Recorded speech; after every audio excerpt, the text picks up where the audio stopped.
ada yang punya tanggapan terhadap tanggapan gue tentang Danantara.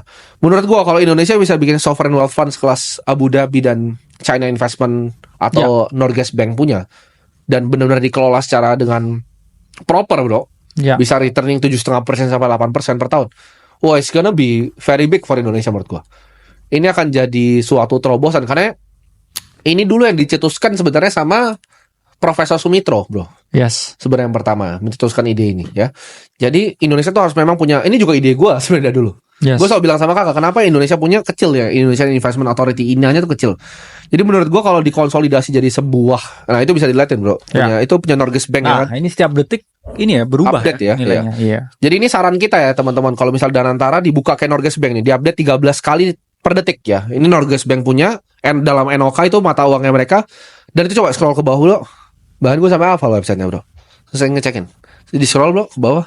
Nah, kita bisa lihat ke cara investasi mereka gimana aja. Mereka invest di 3 ya kan, public equity, tapi di luar dari Norway bro. Jadi mereka nggak invest yang domestik. Mereka invest di 9.000 company di luar negeri. Gue bahkan masih hafal nih holdingsnya.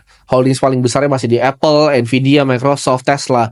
Jadi mereka sebar bro 1,5% di perusahaan-perusahaan besar.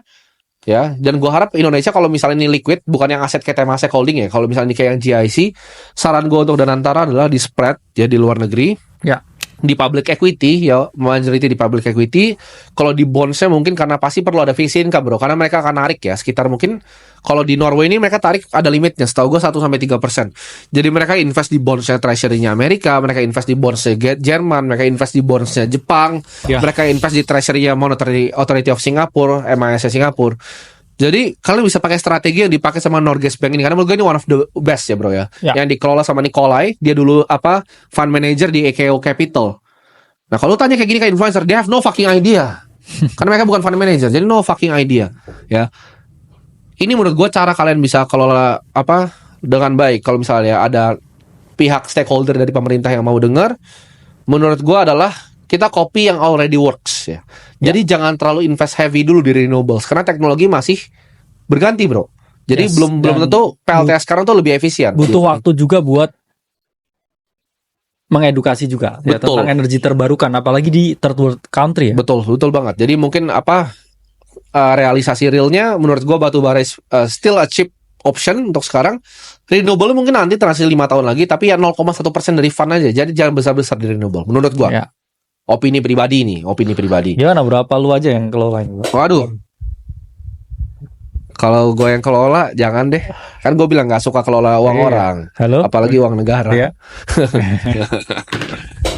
Jangan uang orangnya gak suka, apalagi uang negara. Buat orang lain yang lebih kompeten aja bro yang kelola. Tapi saran gue gitu, sebar di company public equity luar. Cari dari US, China, sebar di India, Jerman juga, SIP dan lain-lain yang besar. 70% di public equity, 20% cari tadi di 4 bonds di 4 negara besar. Dan ya mungkin ada sedikit gold investment, ada real estate juga. Cari yang di stretch asset investment. Dan kalau mau ada credit financing yang unik, cari yang alternatif investment yang seperti dilakukan Apollo Management. Itu canggih sekali, dia cari private creditnya. Itu bisa dicontek juga, mungkin ya sekitar 5-6%. Dan yang sisanya alternatif investment boleh, yang tadi di renewable energy juga boleh. Ya. Tapi mostly menurut gue stick di public equity investment, tapi yang di luar. Nah ini buat saran buat Danantara bro. Kalau mau dibikinin portfolionya boleh. Aduh. Damn. Itu aja lah bro ya sarannya. Makasih semuanya.